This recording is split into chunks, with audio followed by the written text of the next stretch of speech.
Patrick Evans.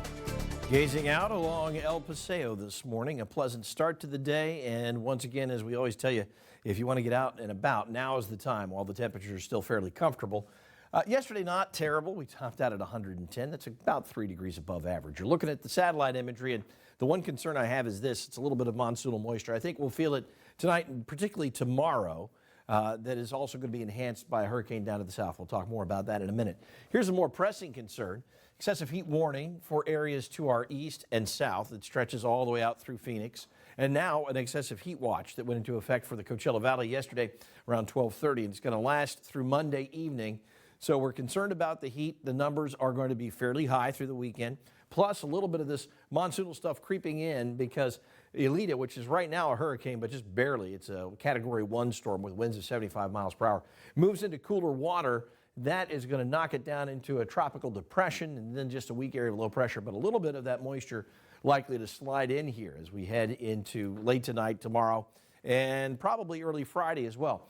You can see that the batch of very dry air has shrunk significantly. And this is a batch of very warm, moist air coming up from Mexico, and that's moving slowly in our direction. So that's going to conspire to give us slightly higher dew point levels. We'll see partly cloudy skies. I don't anticipate anything like showers or storms out of this, but a little bit of humidity creeping in.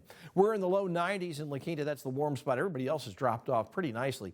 We've been holding on to 81 in Palm Springs. It's 89 now in Indio and 78 in Thermal. Big disparity in valley temperatures right now. Light breezes, nothing much to be concerned about wind-wise. And right now, as you look at the dew points, they're still very much in check.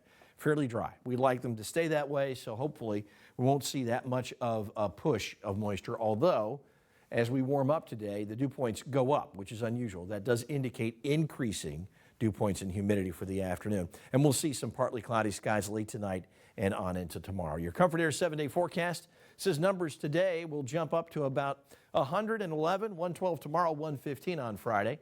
And then for the rest of the week and the weekend, closer to 118. So stay hydrated and safe. It's going to be excessively hot through the period.